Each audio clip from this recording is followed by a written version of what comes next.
4, 5, 7, 8, 9, 10. Bom, boa noite. Espero que a turma da técnica tenha já colocado a gente no ar. Está no ar mais um programa Repare Bem. Hoje é um programa muito especial para mim, por razões públicas e por razões pessoais. Eu tive a honra, o privilégio, o prazer de ter aceito o meu convite para participar do debate, um dos homens públicos mais completos que eu já tive a oportunidade de conhecer e de conviver no Brasil. E olha que eu já tenho uma estrada de convivência, tenho orgulho e honra de ter conhecido e combatido ao lado de muitos bons combatentes da luta brasileira. Mas o Aldo, eu estou falando de Aldo Rebelo, já está aqui na nossa página, enfim, já está com a sua imagem aqui.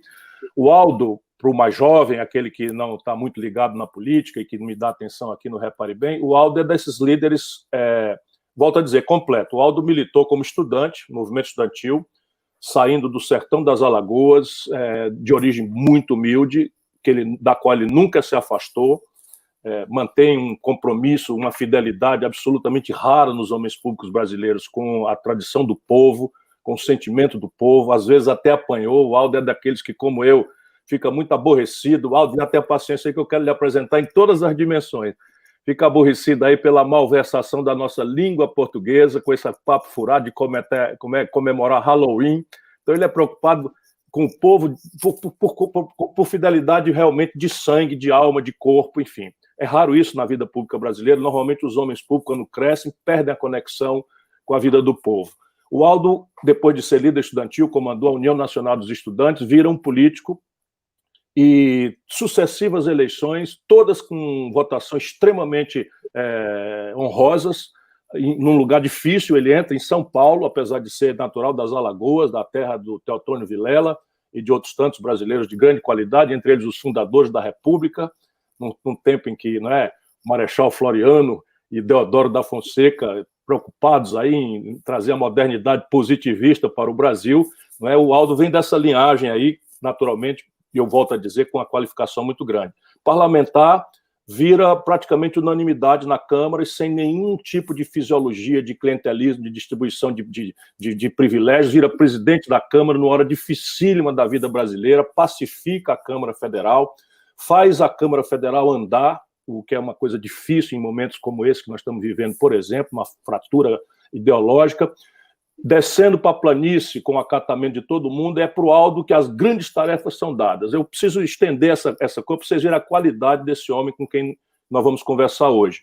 O Aldo é o homem que relatou o Código Florestal brasileiro. Você imagina, pressionado por ruralistas que têm o peso, da influência econômica, de serem aqueles que carregam o Brasil nas costas, sob o ponto de vista de divisa, dos dólares que vêm do estrangeiro pagar nossa conta de vida moderna. Aqueles outros que, não tendo essa vocação, têm uma visão ainda muito atrasada da relação com a terra, com o meio ambiente, ao mesmo tempo acreditado, respeitado pelas as linhas mais amadurecidas do movimento ambientalista do Brasil e do mundo, vai lá e consegue quase o impossível, no entendimento que compreendeu as realidades brasileiras, fora dessas radicalidades estéreis que fazem muita gente aparecer bem na foto, mas que não contribuem em nada para fazer avançar os gravíssimos conflitos brasileiros. E o Aldo sai do parlamento com essa experiência e vira um homem do executivo, brilhante. Ocupou várias pastas, porque é um coringa, é um homem que articulou a política no governo do Lula, nós somos companheiros, mas é um homem que foi ministro da Defesa.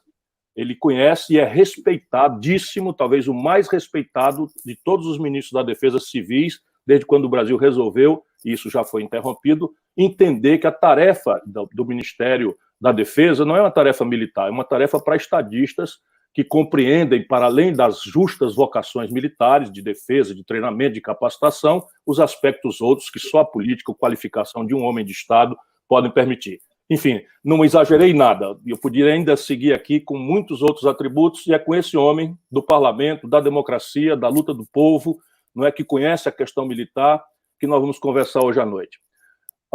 Aldo Rebelo, você está em Viçosa, na linda Viçosa das Alagoas, está se cuidando, eu sei, já conversamos, Dona Rita, que está aí do seu lado, recebe nossos cumprimentos também, mas eu queria lhe fazer uma pergunta. Em Alagoas, é CSA ou Arapiraca?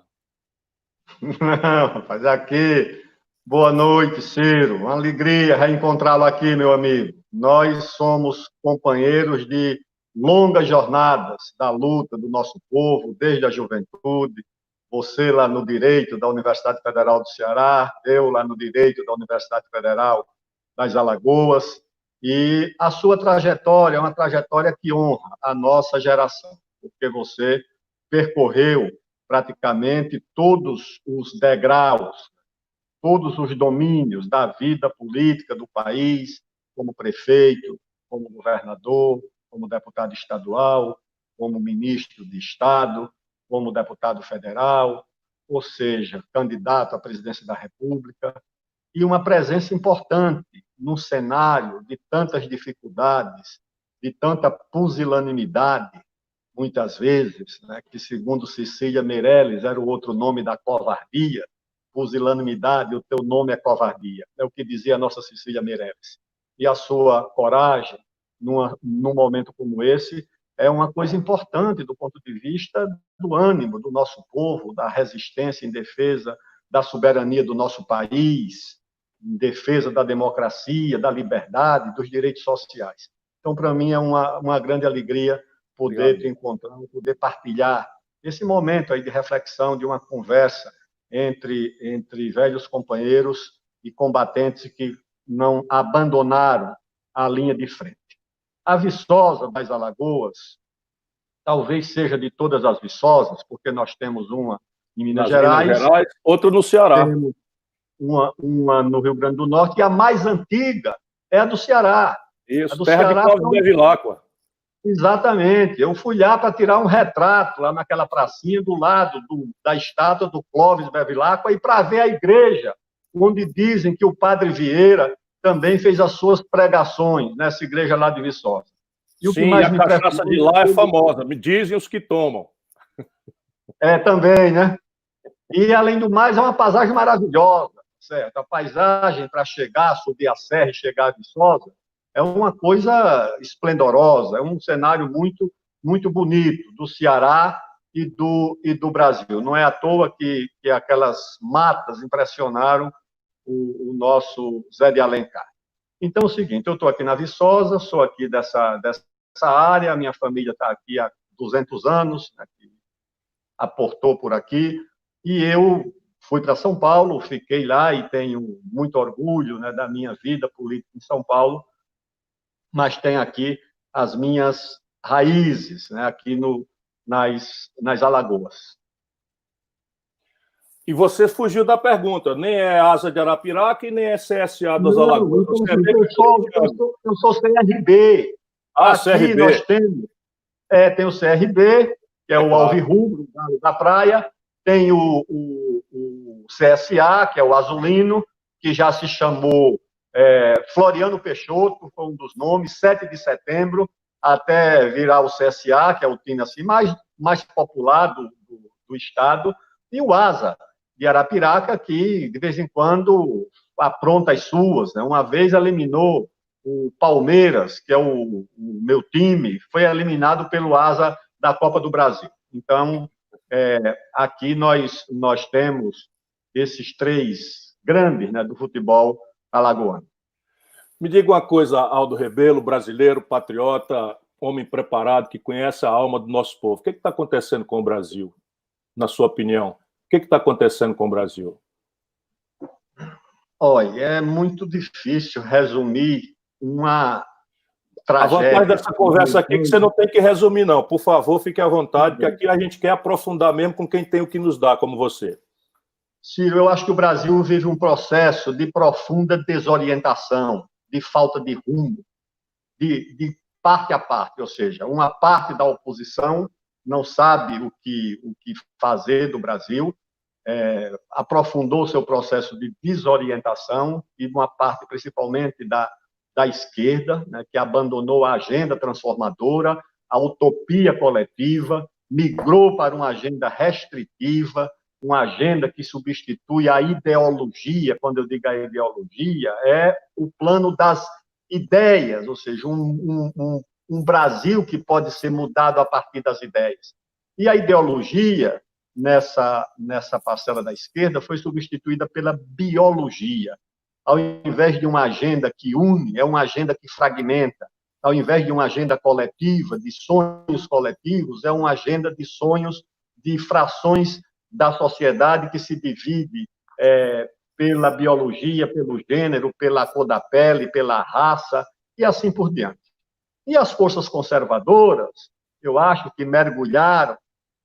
Eu não tenho preconceito contra a elite do Brasil, não. Eu divido a elite entre uma parte dela que foi muito importante para o país. Ninguém era mais elite do que Zé Bonifácio de Andrade Silva, o patriarca, a família mais rica de Santos, e aqueles líderes que fizeram a independência, o Gonçalves Leme e tantos outros.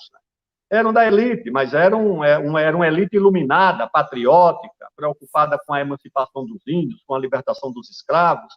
Nós tivemos isso na República, nós tivemos 30. Getúlio era um homem da elite, Roberto Simos era da elite, mas pensou num Brasil industrializado. Mas nós temos uma elite retrógrada, uma elite que olha para o país com desprezo, que olha para o nosso povo com desprezo, que olha para o Brasil como se o melhor que eles pudessem fazer pelo Brasil era entregá-lo como uma colônia. Hoje seria uma colônia financeira, científica, tecnológica e cultural dos nossos grandes vizinhos do norte. Então, é o seguinte, e essas duas correntes, esses conservadores, que alguém chamou já de identitários, ou seja, eles têm uma agenda que é a do comportamento, a dos costumes. É nisso que se baseia essa agenda conservadora. E ela se alimenta da mesma agenda do comportamento e dos costumes que uma parte da esquerda oferece. Quando nós militamos no movimento estudantil, nós estávamos preocupados com o Brasil inteiro, com o mundo. Nós tínhamos um sonho de mudança, não era uma coisa assim pequena, restritiva, fragmentária, que divide o país, ou seja, não é a agenda que unifica, é a agenda que divide. E acho que esse processo de desorientação conduziu o país a essa situação e foi agravado por uma campanha que, infelizmente, a nossa mídia também fez, de desacreditar a política, de credenciar corporações, empoderar corporações imaturas, corporações que podem ser importantes para determinadas finalidades, mas que são imaturas, não pensam, não têm um pensamento nacional, não compreendem a nação. É o caso do Ministério Público. Muitas vezes são integrantes imaturos, narcisistas, arrogantes. A Polícia Federal, isso tudo foi empoderado, em parte, pelos governos que nós participamos, o governo do PT. Ou seja, foi dada autonomia de inteligência para a Polícia Federal. O ministro Tasso Genro deu autonomia de inteligência. A autonomia de inteligência significa que cada superintendência virou uma Polícia Federal plena, que não precisa nem informar a Brasília o que está investigando. O Ministério Público acha que pode governar o país a partir das prefeituras, substituir os prefeitos, os governadores, substituir os ministros, substituir todo mundo. Essas corporações foram empoderadas. Acho que nós cometemos, na minha opinião, um erro na Constituição de 88. O que é que aconteceu na Constituição de 88? Nós estávamos recém-saídos do regime militar e havia uma convicção dos liberais, tanto mais conservadores quanto de esquerda, que precisava vacinar o país contra essa corporação que era dos militares. E para vacinar o país contra essa corporação dos militares, eles resolveram empoderar corporações civis que não estavam preparadas para isso. Criar um Ministério Público quase que completamente acima dos governos e acima do Estado brasileiro. Deram recentemente a essa Polícia Federal poderes que ultrapassam. Quem quiser saber o que é polícia, leia o livro lá do Stefan Zweig sobre o chefe de polícia do Napoleão. Polícia é assim. Ou o governo controla a polícia, ou a polícia controla o governo, tá certo? Não, mas o Lula e a Dilma deram autonomia para a polícia. Eu digo, olha, você não pode usar a polícia para defender seus interesses próprios. Você não pode manipular a polícia para ser usada contra seus adversários.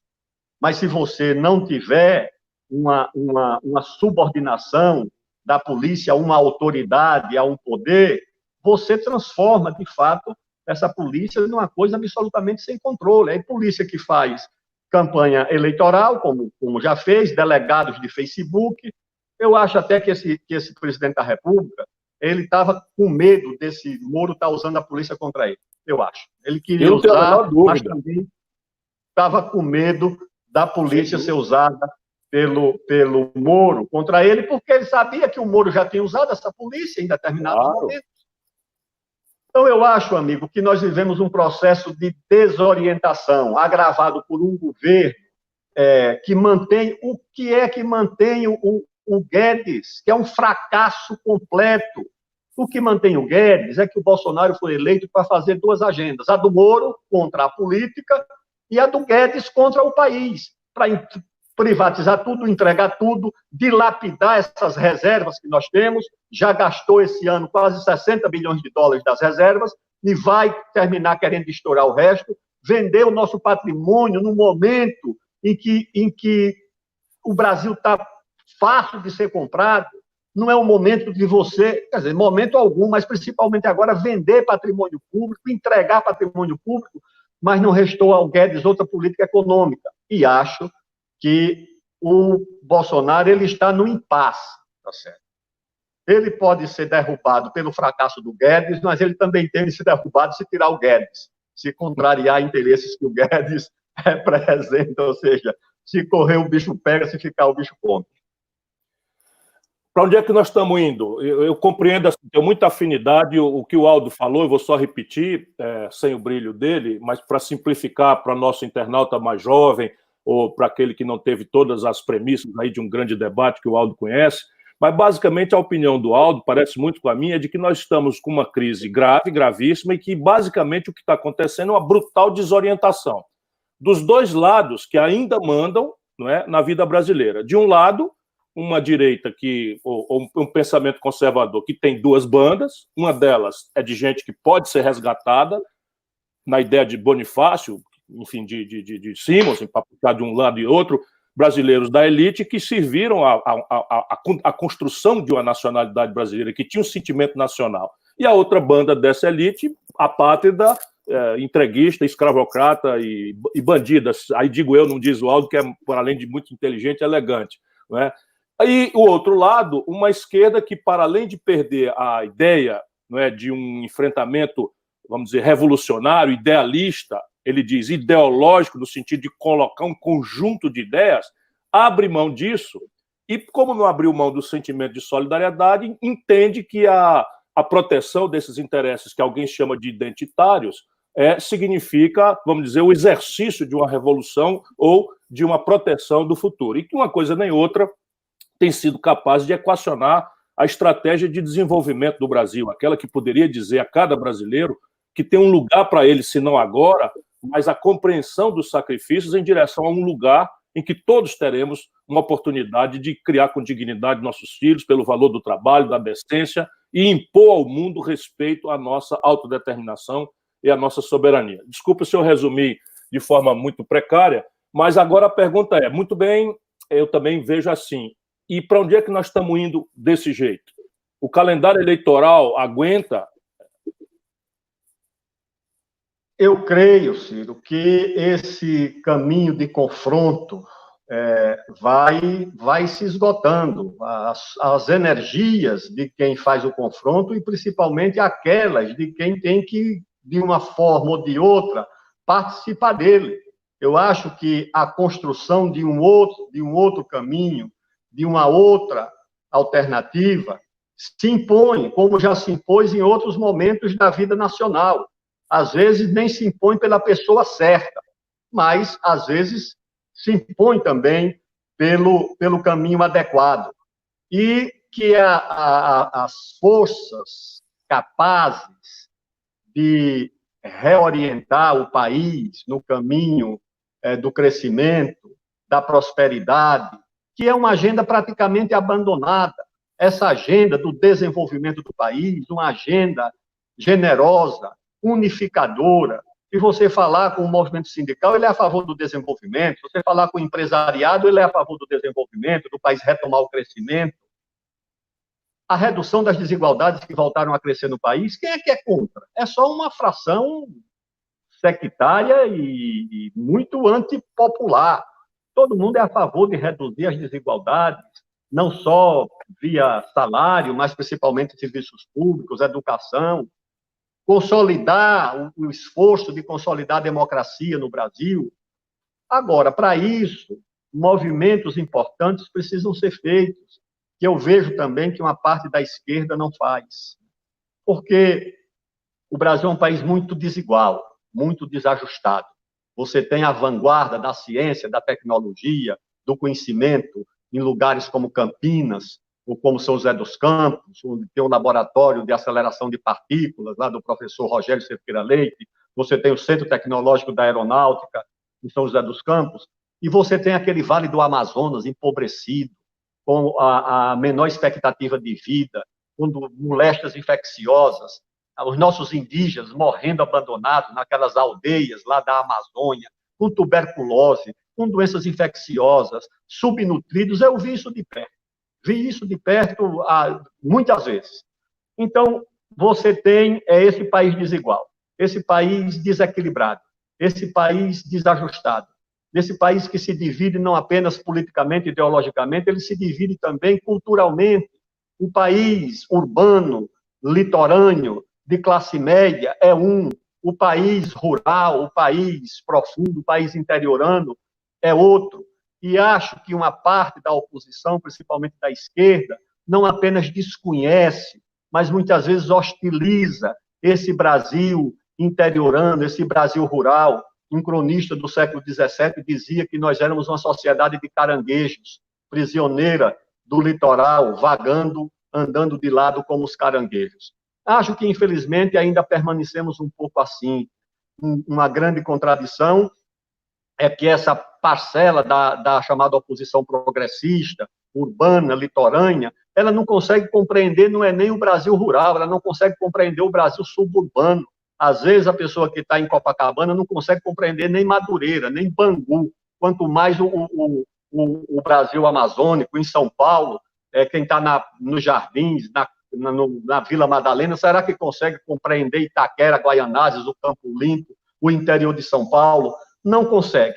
E às vezes você vê isso, eu vi isso no Código Florestal, no debate, estou vendo isso agora num outro projeto de lei de regularização fundiária, que apelidaram aí de projeto da grilagem. Olha, são centenas de milhares de pequenos produtores, boa parte ali do sul do Brasil. Eu recebi um relatório da diretoria de agricultura familiar, lá de Santa Catarina, do ex-presidente da Federação de Trabalhadores da Agricultura, dizendo, olha, isso aqui são posses, muitas vezes, de herança, são pequenas partilhas que os cartórios não legalizam. Na Amazônia, eu vi em todas as regiões. O governo, nos anos 70, convocou os brasileiros, eu era menino, eu lembro disso, convocou os brasileiros para a Amazônia, que era uma terra sem homens e que passaria a ser para os homens sem terra. Aí lá vai. Era o disco do Rondon. O disco do Rondon era integrar para não entregar. Exatamente. Era esse outro lema que também foi usado, integrar para não entregar. Aí se vai lá um monte de nordestino, se vai lá o paranaense, o paulista, o gaúcho, o mineiro, o catarinense, vai para lá. Chega lá, eu vi essas cenas. Chega lá, o pessoal é abandonado naquelas glebas. Não tem estrada, não tem hospital, não tem escola, não tem luz. Muitas vezes eles tiveram que improvisar tudo isso. Compraram essas terras em licitação pública. Licitação que até hoje não foi regularizada. Então, esse pessoal é grileiro de quê? O grileiro que ele quer é a clandestinidade, é a ilegalidade. O grileiro não quer a visita do INCRA, não quer sensoriamento remoto. O grileiro quer a clandestinidade. Mas o nosso mundo urbano, as nossas forças progressistas urbanas, não conseguem entender, é como se fosse um abismo cultural, não consegue compreender esse mundo rural, vê esse mundo rural com preconceito, porque às vezes ele é mesmo, do ponto de vista dos costumes, mais conservador, mas ele é uma força nacional importante. O sujeito pode pegar o capital dele e levar daqui para as Ilhas Caimã. Uma fazenda ele não pode botar e levar dentro do navio para nenhum lugar do mundo. Ele está condenado a ser nacional, a ser parte do Brasil, e nós precisamos compreendê-lo nas suas idiosincrasias. Não queremos que ele tenha a cabeça de um jovem de classe média, universitário. Não, são coisas diferentes, mas eles, às vezes, são até hostilizados. Ou as forças progressistas, as forças de oposição, recompõem um pacto com esse grupo que é importante para o Brasil, que está nas raízes, na história do Brasil, na cultura do Brasil. O campo brasileiro é parte da nossa história, da nossa memória. Como é que nós podemos virar as costas para esse pessoal? Da mesma maneira, eu vejo recentemente também alguma... E olhe, né, que esse pessoal do campo, né, votou no atual presidente, mas votou também no momento em que a rejeição ao PT era muito grande e não havia outra alternativa ali no segundo turno. Então, é o seguinte, eu acho que é preciso recompor, repactuar uma união ampla do país. Essas igrejas evangélicas também, não só as evangélicas, as católicas, mas agora virou uma coisa o seguinte, né? Ou a pessoa defende o aborto, ou parece que a pessoa é fascista. Eu conheço muita gente na periferia de São Paulo, em Alagoas, em todo canto. É gente que defende o ensino público, a saúde pública, defende essas bandeiras todas avançadas, mas é contra o aborto, minha gente, não é fascista, é uma convicção moral, religiosa, que tem que ser respeitada. Você não pode hostilizar essas pessoas por causa disso, entendeu?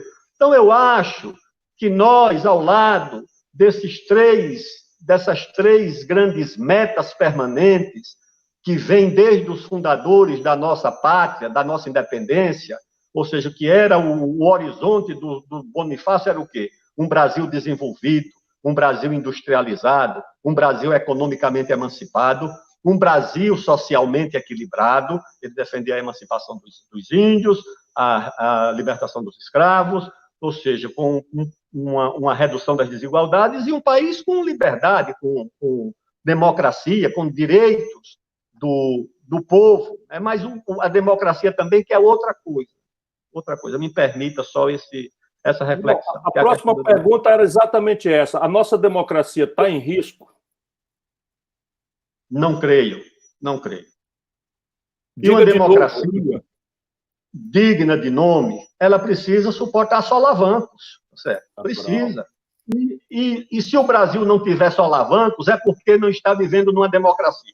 Porque é um país com esse nível de desigualdade regional, tá certo? Você tem essa Amazônia que eu me referi, você tem o semiárido nordestino, tá certo? Com a civilização exemplar, uma civilização fecunda, uma civilização que nos deu do Graciliano Ramos, aqueles escritores lá da sua cidade, de Luzia Homem, nos deu Domingos a cultura, Domingos Olímpio, belo romance do Domingos Olímpio, que maravilha. Então, você tem esse semiárido empobrecido, você tem as diferenças, as desigualdades sociais, a juventude. Eu vi essa semana um grupo de militares falando em guerra civil. Eu digo, eles não sabem o que é uma guerra civil. Leva a notícia para a periferia de São Paulo, para a periferia de Fortaleza, para a periferia de Belo Horizonte, diz para aquela juventude desesperada, sem esperança nenhuma, desenganada, que tem uma guerra civil, para ver o que é que acontece. Você acha que a guerra civil vai ser uma passeata com bandeira verde e amarela na Avenida Paulista, ou nas praias do Rio de Janeiro, ou nas esplanadas de Brasília? Essa gente não tem juízo para falar em guerra civil, mas eu acho que a democracia no Brasil, ela é testada pelos solavancos, porque se há liberdade, os conflitos, as contradições, elas vão aparecer, tá certo? Então, vão resistir aqueles que são contrários às transformações do país, com ameaças a essa democracia, para que ela não produza os resultados dessas mudanças. Mas não vejo nenhuma chance, por várias razões. Não vejo aqui. Quem teria autoridade para uma aventura autoritária no Brasil? Quem seria o chefe disso? Esse que está aí, esse presidente da República, tem autoridade nenhuma. Tem um verso do Camões que fala sobre a honra, que diz o seguinte: é melhor não tê-la merecendo do que possuí-la sem merecer. Tá certo? Então, nós vamos tendo um presidente que vai governando de fato, porque legalmente é o presidente da República, mas cuja autoridade vai se esvaindo. Tá certo? As pessoas não olham para o presidente da República como aquele líder que não é apenas um gestor, um administrador, um líder espiritual do país, num momento difícil, que anima a população a enfrentar essas dificuldades sociais, econômicas, pandemia. Não tem. É esse que vai liderar? Eu não acredito. Tá certo? Os militares, que passaram pela experiência de 64, quando um golpe civil, o empresariado de São Paulo, a Embaixada Americana, a gloriosa Conferência Nacional dos Bispos do Brasil, a mídia, pelo que tinha de melhor, não era o jornalismo de quinta categoria, era um Alberto Dines, um Antônio Calado e outros que faziam os editoriais. Esse pessoal organizou o golpe e, no fim, eles entraram. E estão pagando esse preço até hoje. Vão passar por isso novamente? Para o quê? Dar um golpe para segurar Bolsonaro no governo? Eu não tenho a mínima ideia ou preocupação de que isso aconteça. Esses arreganhos que aparecem aí, Ciro, eu tenho medo da conspiração que eu não conheço. Tá certo? Claro. Das que aparecem por aí afora, das ameaças que eu desconheço, eu tenho medo. Das que eu conheço, essas aí, sinceramente, eu acho que nossa democracia não corre risco. E nem pode ser essa bandeira, ela é importante, ela é necessária, ela é decisiva, mas ela não pode substituir, na minha opinião, a centralidade que é a questão nacional. O Brasil só terá uma promessa de democracia verdadeira, digna de nome, se ele voltar a ser um país que se desenvolve, que cresce, que toma conta da sua economia. Eu, assim, ouço como música a sua opinião, mas eu, sem que a gente tivesse conversado recentemente sobre isso, ou pelo menos com a profundidade que estamos conversando, eu tenho a mesma sensação. A minha sensação é de que as Forças Armadas brasileiras não têm nenhum interesse em fazer uma ruptura da ordem constitucional. Vejo pela memória, vejo pelo esforço de profissionalização que foi feito, já com um punhado de providências que o próprio Marechal Castelo Branco iniciou e que houve muitos aperfeiçoamentos depois, mas vejo especialmente também porque há, nesse momento, uma crise econômica que o desdobramento é absolutamente fatal para quem estiver no poder nesse momento. E por que eles iriam querer assumir uma crise dessa natureza com uma violência que atrairia uma confrontação provável, porque muitos brasileiros iríamos, eu e você provavelmente estaríamos juntos com a resistência, mas eles também sabem... Sem dúvida nenhuma. Exatamente. Eles sabem que a ordem internacional também não aceita mais isso. Eles são pessoas mais qualificadas. Eu tenho essa mesma percepção, mas é muito bom que os brasileiros estejam nos ouvindo. Tirem o espinho do medo do coração. Aldo, eu tenho recebido muitas ligações. Eu me vali de convidar você porque sei que você é um ministro da Defesa muito respeitado. Eu converso com muitos militares também, e eles estão muito angustiados com tudo que está acontecendo, porque eles têm a disciplina, eles sabem que a disciplina é baseada numa hierarquia, e muitos deles veem o Bolsonaro como uma pessoa que está afofando, que está, enfim, atentando contra as bases da organização militar, que é a disciplina e a hierarquia. E nessa reunião, o Bolsonaro disse uma coisa gravíssima, que montou um sistema de inteligência particular, ele usou essa expressão, e deu exemplos. Aí diz assim, que ele tem um policial civil no Pará, que tem um capitão da infantaria no Ceará, e veja, quer dizer então que o general comandante da 10ª região tem sob seu comando um capitão que reporta direto ao presidente pelas costas dele, e isso os militares, pelo que eu conheço, não suportam. Não suportam. E evidentemente que eles sabem que o comandante em chefe das Forças Armadas é o Bolsonaro. E esse momento, eles estão sofrendo. Porém, é muito importante que a gente diga duas coisas, o que você já disse com a sua elegância. Uma, que nós não calculamos a possibilidade de golpe, porque sabemos que esse não é um querer dos militares profissionais do Brasil. Arreganhos, e é muito importante, vão acontecer, mas são arreganhos, como o Aldo fala, inclusive com seu bom humor proverbial. Eu tenho muito mais medo, e ele tirou assim o que eu gostaria de dizer numa frase só, é muito mais da gente ter medo daquelas conspirações que a gente não ouve falar do que esses arreganhos de nota da cá, nota para lá, de invectivas contra as instituições, contra o Supremo Tribunal Federal. Muito bom de ouvir isso, muito bom mesmo. E, Aldo, vamos conversar então sobre a funcionalidade de um aparato de defesa num país como o Brasil. Outro dia eu ouvi uma provocação, e eu achei uma provocação muito perigosa, em que a pessoa, eu até botei isso no livro que eu estou agora, já vai sair essa semana, eu vou mandar o seu, não é de presente, porque eu quero muito a sua crítica. Esses 10, 15 dias sai esse livro. O nome do livro é Projeto Nacional, o Dever da Esperança. E eu tento aprofundar ali a compreensão do que está acontecendo e propor saídas para o Brasil, naturalmente, para serem melhoradas pela crítica, pela discussão, e o seu exemplar eu farei chegar pessoalmente, porque a sua crítica eu espero e preciso. Veja, esse provocador me disse o seguinte, ora, se o Brasil está aceitando um alinhamento automático com a grande potência do Norte, e se, neste caso, nós nos transformamos numa espécie de protetorado dele, perguntou o provocador, para que ter forças armadas no Brasil? E eu disse para ele, olha, esse é um raciocínio muito perigoso, porque eu advogo um projeto nacional de desenvolvimento, e para a gente ter um projeto nacional de desenvolvimento, a gente tem que ter duas pernas. Um esquema, uma estrutura de defesa profissional, extremamente bem moderna e equipada, com efeito dissuasório. O Brasil não tem vocação nem aptidão histórica nenhuma para agredir ninguém. Mas se a gente não tiver força dissuasória para dizer, neste pedaço de chão do planeta Terra, quem manda somos nós. Nós simplesmente não temos como celebrar um projeto nacional diante dos antagonismos externos. E a outra perna é uma política externa audaciosa que patrocine os interesses do Brasil na contradição do mundo. Porque ninguém é nosso aliado, ninguém é nosso parceiro, ninguém quer ver o Brasil com esse sonho de Bonifácio, seu e meu, um país industrial, com grande autonomia científica e tecnológica, com tecnologia para botar satélite, com foguete nacional brasileiro, porque essas tecnologias elas são disruptivas da dependência em que hoje o país está subordinado. Portanto, a grande pergunta que eu quero fazer é, faz sentido, modernamente, um país como o Brasil, com tantas e tão graves dificuldades, ter um aparato de defesa como o nosso?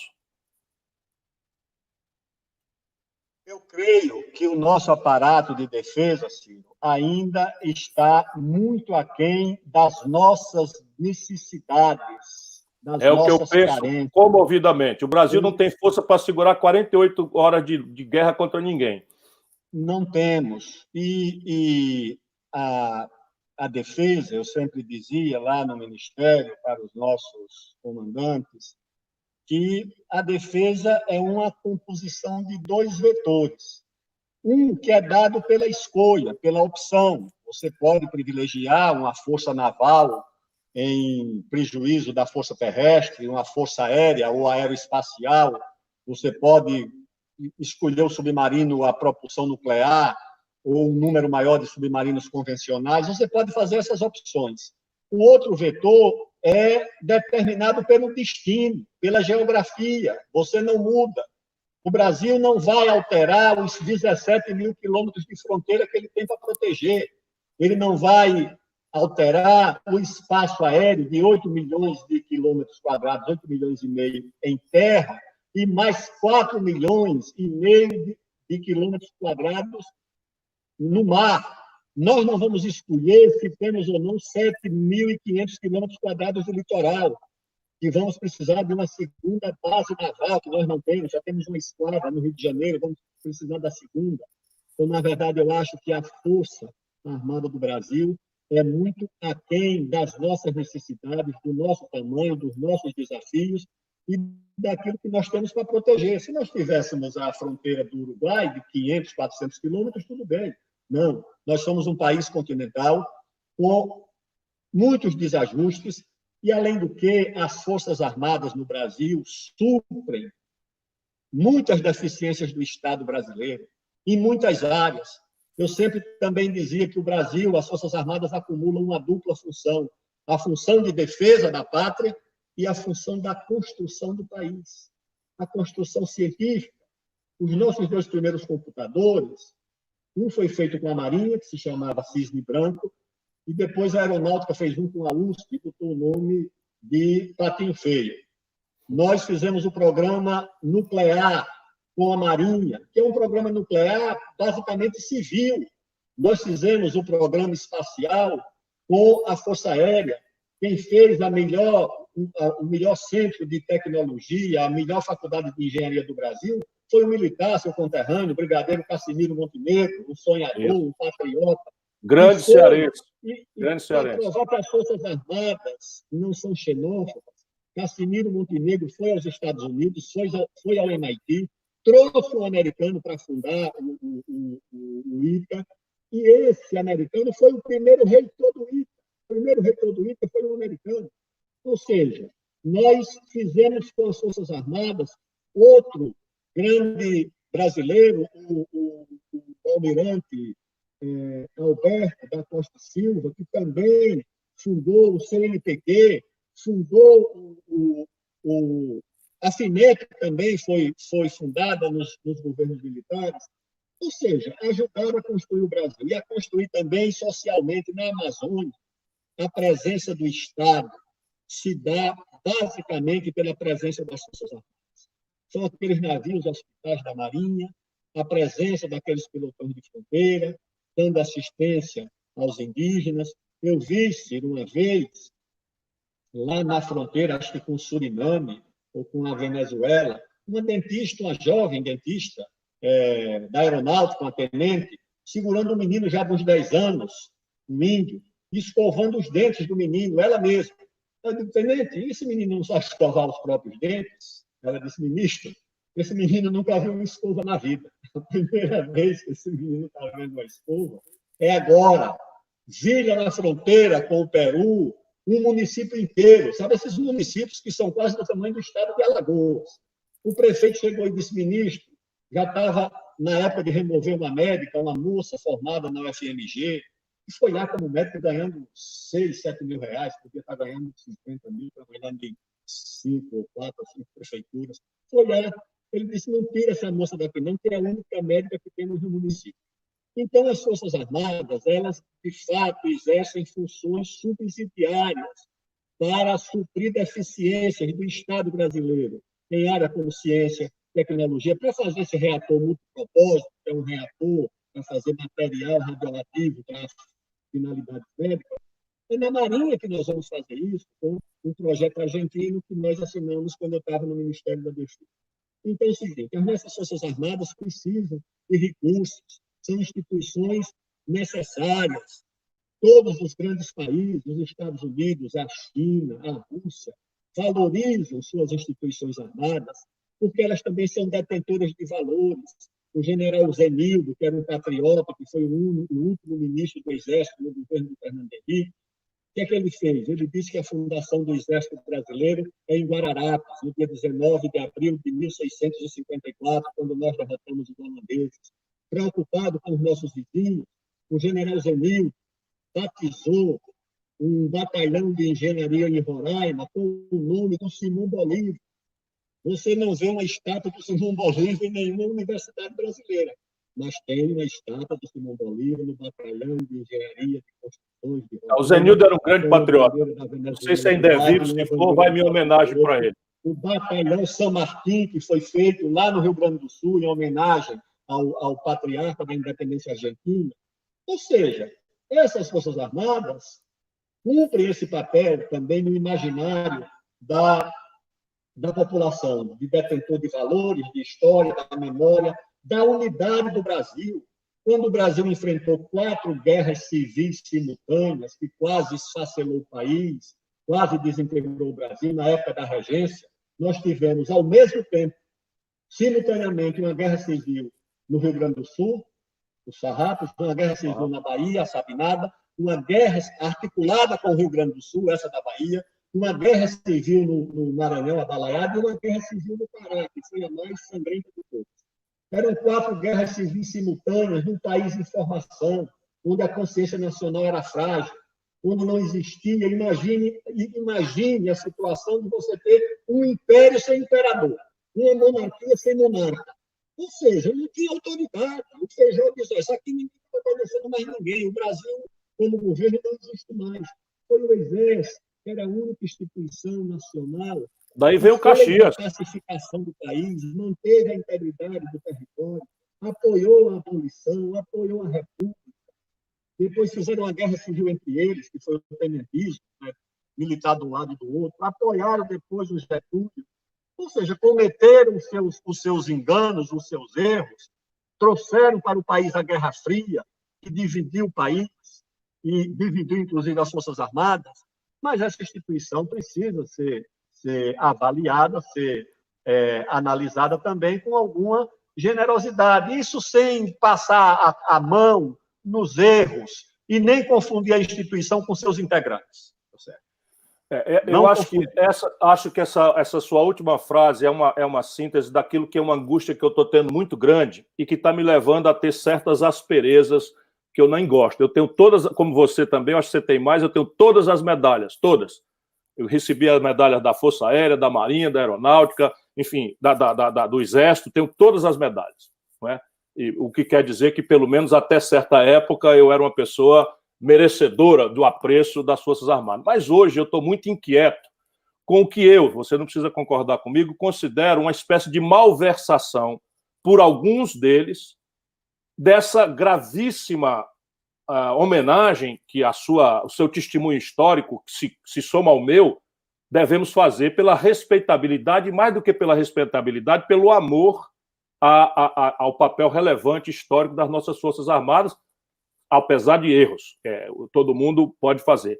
E eu vou dar um exemplo prático. Hoje, o Brasil está eu não tenho o número de hoje à noite, se já saiu, mas o relatório de ontem, 23.473 brasileiros mortos pela pandemia.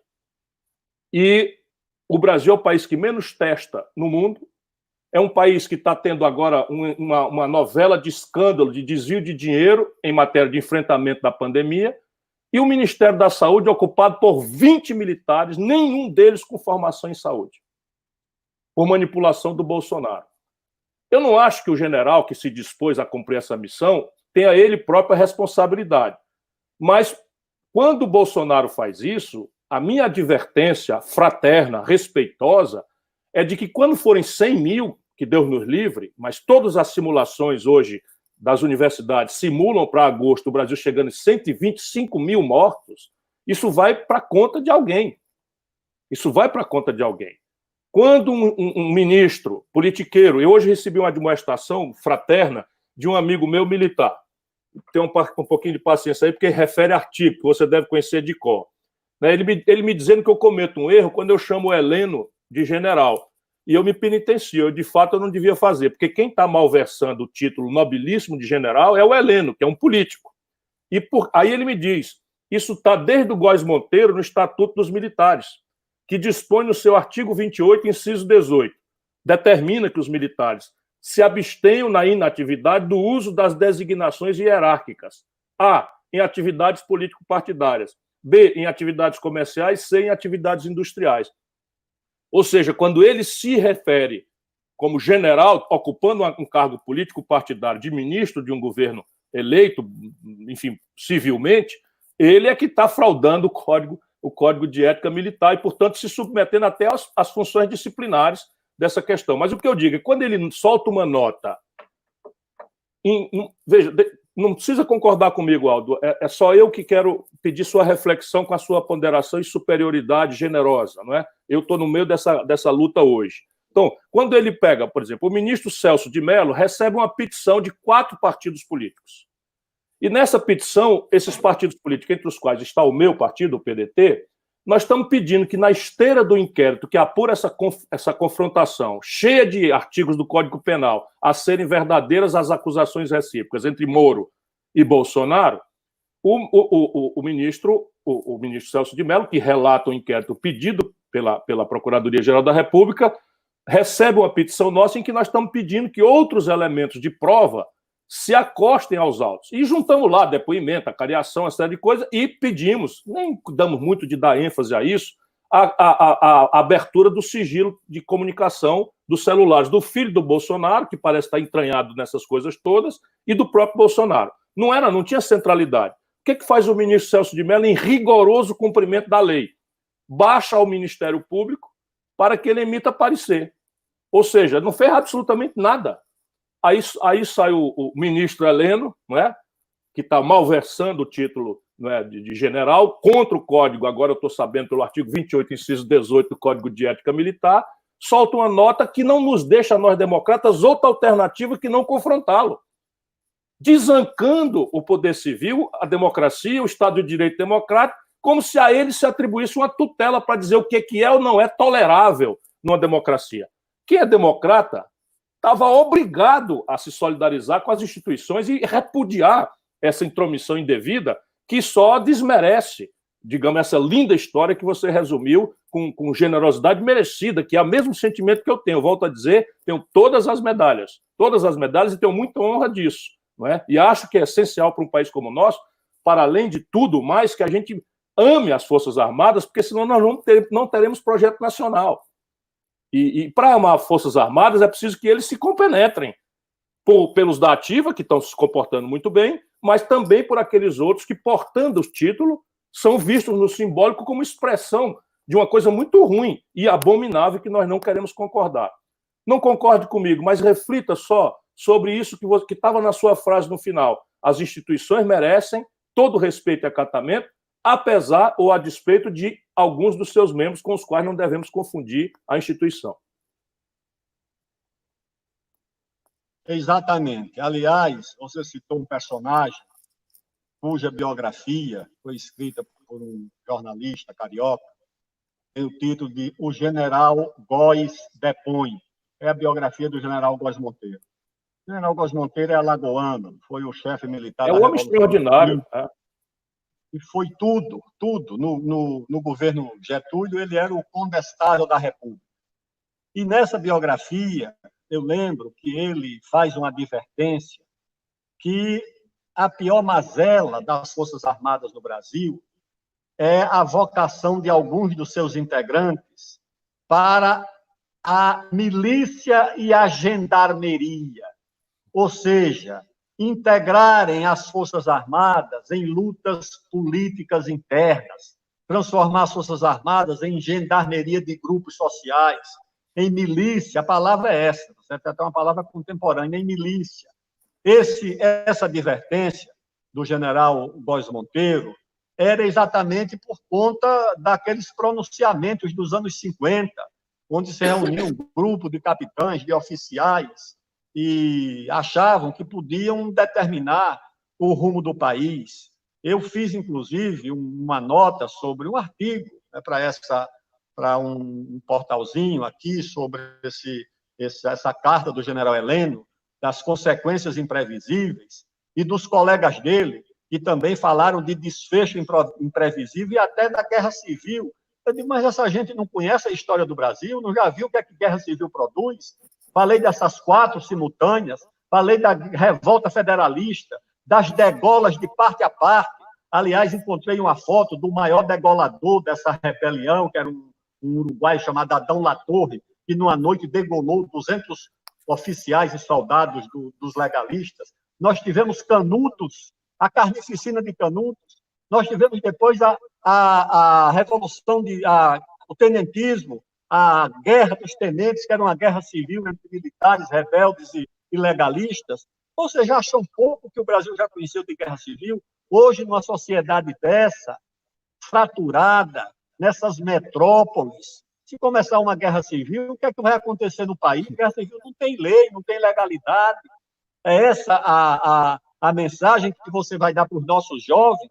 Ó, pessoal, está havendo desemprego, não tem esperança no futuro, não sabe como vai ser o amanhã, tem uma guerra civil aí. Que é isso? Isso não é uma coisa séria, isso não é uma coisa decente, isso não é uma coisa decente para o país. Essas pessoas não têm direito de fazer esse tipo de ilações. Isso não é sério. O Brasil precisa de coragem, o Brasil precisa de determinação, mas para resolver no campo das ideias, da política, a não ser que achem que vão intimidar alguém, entendeu? Intimidar, acha que vão intimidar alguém com essas bravatas? Calma lá, entendeu? Certo? Alguns disseram alto lá para o STF. Alto lá para quem acha que vai intimidar alguém com esse tipo de fraseologia. Não, isso é inaceitável.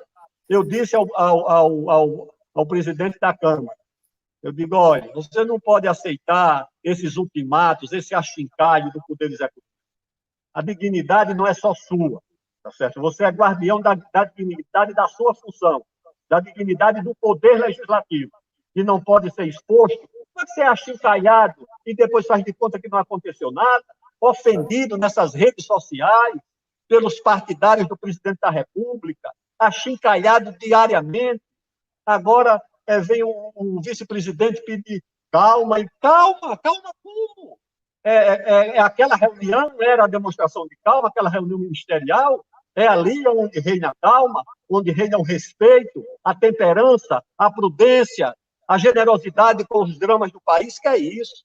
Isso não pode ser aceitável por ninguém. Isso aí não pode. Isso aí tem que ser enfrentado. Ou seja, você tem que ter o caminho do entendimento do país, mas não pode curvar a cabeça nem conciliar com um certo tipo de comportamento. Porque dizia um estadista inglês, que o conciliador é aquele sujeito que alimenta um crocodilo na esperança de ser devorado por outro. Certo? Então, nós não queremos ser devorados por outro. Você é absolutamente notável, meu velho camarada. Deixa eu lhe fazer aqui uma ponderação que pretende, eu juro para você, que eu estou precisando, esse sexagenário confinado aqui está precisando disso, esse patriota que, como você, ama esse país e vai dar por ele o que for necessário. Eu quero que você termine com uma palavra forte de esperança, inclusive para mim, que vivo no combate aí, como eu sei que você também vive. Aliás, você precisa urgente voltar, porque a sua falta é muito grande, em todas as possibilidades que você tem, inclusive de representar um novo projeto para o país, que é o que nos mais fortemente liga olhando para o futuro. Deixa eu lhe dizer aqui, eu vejo que agora, em setembro, estará exaurida a ajuda, né, para as vítimas econômicas da pandemia. Ali por setembro, nós só temos dinheiro previsto pelo governo até junho. O Guedes falou em esticar isso para mais 2-3 meses com R$200. As primeiras indicações, hoje saiu uma deflação a maior da história do Plano Real, desde o Plano Real até cá, como um sintoma da depressão econômica mais severa que o país já assistiu. Nós estamos aí indicando que o Brasil está produzindo, daqui até setembro, entre 6 e 10 milhões de novos desempregados, para se somar aos 12 milhões de desempregados, em números redondos, que já tínhamos, chegando ao pior número de desemprego da história. A pandemia, ali por setembro, a serem verazes, eu espero muito que Deus nos ajude a desmoralizar esses estudos, mas é a ciência que está já com forte, vamos dizer, qualidade estatística, porque na medida que o tempo passa, as estatísticas vão se aprimorando, já tem amostras muito grandes, falam-se 120 mil brasileiros mortos ali por agosto. Então, eu estou simulando ali, quando nós fomos ao 7 de setembro, que nos é uma data muito cara, o Brasil estará com a pior crise de saúde pública da história, teremos batido os trágicos números da pandemia de 1918, que foi a gripe espanhola, estará com a pior crise econômica da sua história, sem rival em nada parecido, pelo triplo, pelo quádruplo da pior hora que nós já tivemos, e a crise política brasileira, produzida diariamente por essa visão sectária, agressiva e fragmentária do atual presidente da República, a quem competia a tarefa de nos liderar, ainda que nosso papel fosse em oposição, isso não quer dizer que a gente não seja liderado daquele a quem tocou a honra especial de merecer a maioria dos votos dos brasileiros que nós amamos, a despeito de terem votado ou não neste ou naquele partido. Eu, pelo menos, amo a todos, não é, com muita intensidade, né, e quero muito convencê-los a todos, nós precisamos ir para outro caminho, mas eu não considero que 70% do povo brasileiro é fascista, eu não considero que 70% do povo gaúcho é fascista, eu conheço a história do Brasil, conheço a história desse povo e acho de uma perversão. Certos grupos da velha esquerda brasileira não percebem que estão dizendo, ao chamar todo mundo que votou no Bolsonaro de fascista, estão falando de 70% do eleitorado de Minas Gerais, que deu, por exemplo, vitória a Dilma contra o Aécio. As Minas Gerais, do Tiradentes ao Itamar Franco, passando por Tancredo Neves, a quem o Brasil tanto deve. De repente, agora, por esse reducionismo estúpido, 70% do povo de Minas é acusado de ser fascista. O Rio Grande do Sul, que deu tantas vitórias extraordinárias à esquerda na vida inteira, agora 70% talvez do povo mais politizado do país, que é o povo gaúcho, chamado eu não penso isso. Eu penso que nós cometemos erros gramaticamente graves. Você radiografou isso com um brilho, com uma doçura e com uma severidade científica, para além da sensibilidade política, mas o cenário, meu irmão, é esse. É uma crise de saúde pública sem precedentes, uma crise econômica sem precedentes e uma crise política introduzindo o passionalismo irreflexivo e uma certa ronda da anarquia e do caos. O Brasil vai chegar em 2022 capaz de abrir um fraterno e generoso debate sobre o futuro? Eu tenho dúvidas sobre a capacidade dos atuais dirigentes, liderados pelo presidente, conduzir o Brasil no meio dessa tempestade. Tenho dúvidas, certo? Eu era deputado e participei do processo de impedimento do presidente Collor, primeiro presidente eleito pelo voto do povo. Não achei que foi uma experiência construtiva para o país, cassar o mandato do primeiro presidente eleito pelo povo. Não achei a mesma coisa também no impedimento da presidente Dilma. Então, a princípio, eu não sou favorável, mas a minha impressão é que não há conserto para o atual governante, tá certo? O presidente Bolsonaro, na minha opinião, perdeu todas as condições, tá certo? De unificar minimamente o país, as instituições. Ele não consegue dialogar com o Congresso, com os governadores, com os prefeitos, com a imprensa, com o mundo político. Ele, pelo contrário, trata a linha do presidente, Ciro, é a linha do confronto, para a qual aquela reunião demonstra isso. Quando ele diz que quem foi elogiado por um determinado jornal está demitido, é porque ele quer o alinhamento em torno do confronto. Ele quer arrastar não apenas o governo, o ministério, as instituições para o confronto e o país para o confronto. E há uma lei da guerra que diz o seguinte, quando você acha que pode vencer a guerra, você não vai fazer a paz. Então, ele acha que essa linha de confronto é a linha que pode dar a vitória a ele. Então, eu não vejo, sinceramente, sou conciliador, sou pacificador, sou do diálogo, mas esse governo aí eu acho que não tem nenhuma condição de conduzir o Brasil. Acho que o Brasil vai ter que encontrar um caminho de afastar o presidente da República, porque ele vai ser um fator desagregador, principalmente se o Brasil estivesse bem, a agenda dele estivesse bem, a economia estivesse bem, até as loucuras dele seriam absorvidas, pela funcionalidade do sistema. Mas, nessa situação, acho que não tem condições. As minhas palavras, geralmente, têm muita esperança. Acho que o Brasil já enfrentou muitos desafios, muitas dificuldades. E nós, da nossa geração, temos uma grande responsabilidade. Por quê? Porque a pouca inteligência que Deus me deu, eu não perdi e você não perdeu a grande que Deus lhe deu ao longo dos anos. Nós não perdemos a inteligência, nós não perdemos a coragem e nós acumulamos uma coisa que só o tempo permite, só o tempo oferece, e que é uma riqueza intransferível na solução dos problemas, que é a experiência. A experiência associada, tá certo, ao conhecimento que nós acumulamos. Você viu o Brasil de todo jeito, você viu o Brasil como prefeito, como governador, como ministro, como deputado, como candidato a presidente. Ou seja, isso é muito importante numa hora dessa. Você ter essa experiência que o tempo, que as ações, que a vida oferece, a vida bem vivida, de forma múltipla, como nós tivemos, desde o movimento estudantil, desde os bancos da faculdade, nós temos que colocar essa experiência a serviço do nosso povo, do nosso país, animar o nosso país a seguir em frente, a superar as adversidades que já foram muito maiores.